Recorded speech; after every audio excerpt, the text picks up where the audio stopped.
अक्सर आप एक मुहावरा सुनते होंगे कि ऐसा कोई सगा नहीं जिसको इसने ठगा नहीं। और यही मुहावरे के चलते व्लादिमीर ज़ेलेंस्की ने जो धोखा यूरोप के साथ किया है, वैसा धोखा मोदी जी ने यूजीसी बिल लाके अंधभक्तों के साथ भी नहीं किया था। आज जर्मनी में ज़ेलेंस्की के एक आदमी के ऊपर एफआईआर दर्ज हुई है और उसके कोर्ट में चार्जशीट पेश कर दी गई है। वीडियो शुरू करने से पहले वीडियो को लाइक कर दें और चैनल को सब्सक्राइब जरूर कर दें। अब तक की जो खुफिया खबरें निकल के आती हैं या इधर उधर से खबरें निकल के आती हैं कि कोई कहता है कि ये ऐसा काम रशिया ने किया है, कोई कहता है कि यूरोप ने किया है, कोई कहता है ज़ेलेंस्की ने किया है, कोई कहता है ये काम अमेरिका ने करवाया है। पर अब कंफर्म हो गया है ये सारा कांड किया कराया यूक्रेन के एक आदमी शेरिक के का है, जो कि ज़ेलेंस्की का नजदीकी है। बात ऐसी है, यूरोप से दो पाइपलाइन निकल के एक जर्मनी को जाती है और एक यूरोप को पाइपलाइन के जरिए गैस सप्लाई करते हैं। उस पाइपलाइन का नाम है स्ट्रीम 1 स्ट्रीम 2 और उस पाइपलाइन को ज़ेलेंस्की ने उड़वा दिया था। पहले इल्जाम लगते थे कि इसको अमेरिका ने उड़वाया या रशिया ने खुद उड़वाया है, लेकिन अब कन्फर्म क्लियर रिपोर्ट निकल के आ गई है कि ये पाइपलाइन जो यूरोप को गैस सप्लाई करती थी वो ज़ेलेंस्की ने समंदर के नीचे बॉम्बिंग करवा के उस गैस पाइपलाइन को उड़वा दिया। ये जो दो गैस पाइपलाइन बाल्टन सी के नीचे से यूरोप को जाती थी, इनकी कैपेसिटी लगभग 110 अरब घन मीटर थी, पर ईयरली इतनी गैस सप्लाई करती थी और अकेले जर्मनी को 55% गैस सप्लाई इस पाइपलाइन से ही होती थी। अब जो हमले के बाद अब इसकी गैस लाइन की सप्लाई इसकी खत्म हो गई और इस पाइपलाइन को उड़ाने का आरोप ज़ेलेंस्की ने खुद रशिया के ऊपर लगाया था कि रशिया ने खुद इस पाइपलाइन को उड़ाया है। लेकिन अब जो खबर निकल के आ रही है, अब जो इनकी रिपोर्ट इनकी निकल के आई है, उसमें साफ साफ लिखा हुआ है कि 2022 26 सितंबर को ज़ेलेंस्की ने इस पाइपलाइन को उड़वाया था। अब इसके चलते जो गैस 15 से 20 यूरो MWH एक यूरोपियन को मिलती थी, 1520 यूरो के बीच में मिलती थी, वो उसका आज का प्राइस 340 पहुंच गया है। मतलब 15 से 20 गुना ज्यादा प्राइस यूरोप में गैस का उनको चुकाना पड़ रहा है, सिर्फ इस एक गैस पाइपलाइन के उड़ाने की वजह से। इसका सीधा फायदा हो रहा है अमेरिका को, क्योंकि गैस पाइपलाइन सप्लाई जो गैस उड़ने की वजह पाइपलाइन उड़ने की वजह से बंद हो गई, उसकी वजह से यूरोप को अमेरिका से LNG लेनी पड़ रही है और अमेरिका इसके चलते खूब डॉलर दबा रहा है। अमेरिका की जो कंपनीज है वो खूब पैसे उसमें बटोरने में लगी हुई हैं। जो यूरोप 26% 2021 में 26% अमेरिका से LNG ले रहा था, वो आज की डेट में बढ़ के 50% के ऊपर चली गई है। मतलब अगर पैसों इंडियन रुपीस में बात करें, पूरे यूरोप को 50 से 70 लाख करोड़ रुपए एक्स्ट्रा देके अमेरिका से LNG खरीदनी पड़ रही है। और जो LNG होती है ये लिक्विड फॉर्म में आती है, इसको कंप्रेस करके लिक्विड बना देते हैं। इसका नाम ही लिक्विफाइड नेचुरल गैस है। तो जब ये लिक्विड गैस सिलेंडर्स में लिक्विड में आती है, बड़े बड़े कंटेनर्स में आती है, तो इसको लिक्विड को गैस में दोबारा से कन्वर्ट करना होता है। जो आपके घरों में वो बॉक्सा लगा नहीं होता, जो आपके जिनके घर पे LNG आती होगी उनको एक बॉक्सा मीटर सा लगा होता है, वो मीटर नहीं होता, उसके अंदर उस लिक्विड को गैस में दोबारा कन्वर्ट किया जाता है। तो उसके चलते यूरोप को वहां पे कन्वर्टर लगाने पड़े, उसके ऊपर अलग से खर्चा हो गया। मतलब जो यूरोप 15 से 20 यूरो खर्च के MWH एक MWH गैस खरीद रहा था, उसको लगभग 350 के यूरो के पास एक MWH की गैस के पैसे देने पड़ रहे हैं।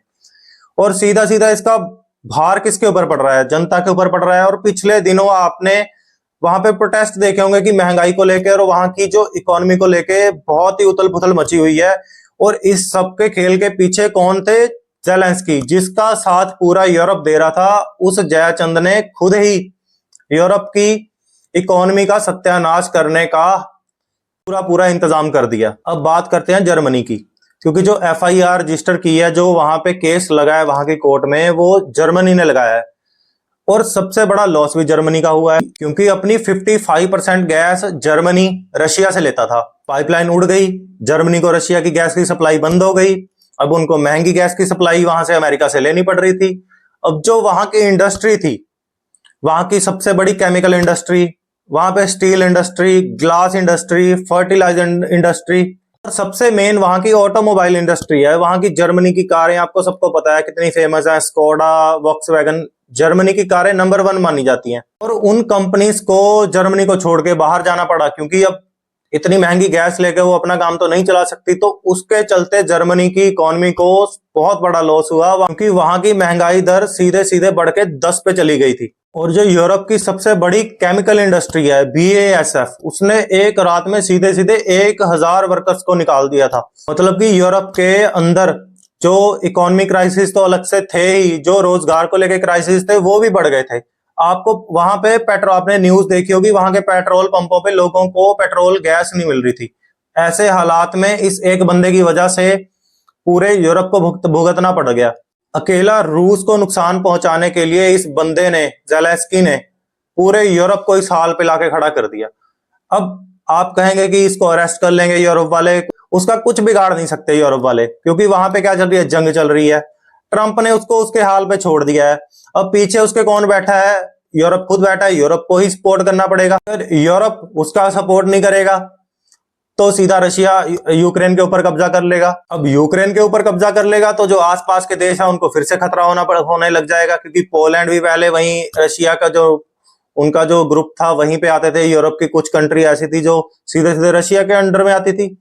तो इन सबको ट्रंप इनको इनके हाल पे छोड़ के चला गया, और सबसे बड़ा खतरा अब यूरोप के लिए हो गया। और इस बंदे को, जिसने सबसे बड़ा धोखा यूरोप के साथ किया, उसी को प्रोटेक्शन देके, उसी की मदद करके रशिया के साथ अब लड़ाई करनी पड़ेगी। आप सोचिए, इसका सबसे बड़ा फायदा अमेरिका को हुआ। ज़ेलेंस्की को यूज करके, इस जंग को यूज करके सबसे मोटा पैसा किसने छापा? अमेरिका ने छापा। अब यूरोप को और कहीं से गैस मिल नहीं रही थी, ईरान के ऊपर सैंक्शन लगा दिए थे। इंडिया से जो गैस, जो रशिया के थ्रू निकल के पेट्रोल जाता था, उसके ऊपर भी उन्होंने बंद कर दिया था कि भाई रशिया से पेट्रोल नहीं ले सकते। जो हमारे इधर से घूम के वहां पे जाता था, उसकी सप्लाई बंद हो गई। तो महंगी गैस किसने बेची? अमेरिका ने। अपने वहां पे खुद शैल ऑयल वहां पे निकाल रहा है। वेनेजुएला के राष्ट्रपति को उठा के वहां पे अपना पिट्ठू, वो लड़की को बिठा दिया गया, वहां के ऑयल पे भी उसका कब्जा हो गया। मतलब कुल मिला के आज की डेट में ऑयल का सबसे बड़ा प्रोड्यूसर और सेलर अमेरिका बन के बैठा है। अब आप सोचेंगे कि ये सारी जो लड़ाइयां पूरी कंट्री में, दुनिया में चल रही हैं, जो वर्ल्ड वॉर 3 का खतरा बन के बैठी हुई हैं, ये अमेरिका के पेट्रोल और एनर्जी के सेक्टर के चलते हो रखा है। लेकिन ऐसा नहीं है, इसके भी ऊपर एक और बात आती है। अभी जो पहले ग्रुप था, नाटो था, और जो रशिया वालों का था उसका नाम था वार्सा ग्रुप, वार्सा संधि थी उनकी। अब आप कहेंगे कि अमेरिका ने सारी दुनिया में उथल पुथल मचवाई अपना पेट्रोल सेल करने के लिए, अपनी गैस सेल करने के लिए। लेकिन नहीं, उल्टा जो यूक्रेन वाला युद्ध है वो इसी के चलते नहीं लड़ा गया, वो लड़ा गया नाटो और वार्सा संधि के पीछे जो सर्कमस्टांसेस जो निकल के आ रहे थे उसके जरिए चलता गया। जो पहले जो यूरोप, जब वर्ल्ड वॉर 2 चल रही थी, तो एक साइड वार्सा ग्रुप बन गया था रशिया वालों का, और दूसरी टाइप जो यूरोपियन कंट्रीज थी, अमेरिका थी, इन्होंने नाटो बना लिया था मिलके।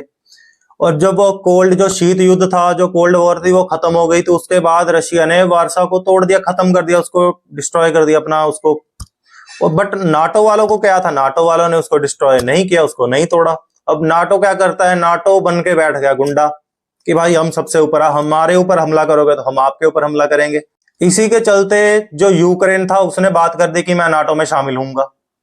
अब भाई आपके पड़ोस में लेफ्ट साइड भी आपका दुश्मन आके बैठ गया हो, राइट साइड भी आपका दुश्मन घर लेके बैठ गया हो, और जो आपके घर के पीछे वाला घर है वहां पे भी आपका दुश्मन घर लेके बैठ गया हो, और अब वो आपके सामने वाले घर में भी वो आके बैठने की कोशिश करे, तो आप इसको चलने थोड़ा ना दोगे। तो इसी के चलते ये सारी वॉर शुरू हो गई, क्योंकि रशिया नहीं चाहता कि नाटो मेरे पड़ोस में आके बैठे, क्योंकि उसको अपनी देश के लिए खतरा फील हो रहा था। तो ये सारा खेल अमेरिका चला रहा है और एक साइड नाटो चला रही है। मतलब पूरी दुनिया को, एक ही देश ने पूरी दुनिया के अंदर इतनी महंगाई, इतनी इकोनॉमिक क्राइसिस लाके खड़े कर दिए हैं। आपको ये वीडियो कैसी लगी? वीडियो को लाइक करें और कमेंट में जरूर बताइए, और चैनल को सब्सक्राइब जरूर करें। अभी मेरे 26 सब्सक्राइबर हो गए हैं। Thank you so much.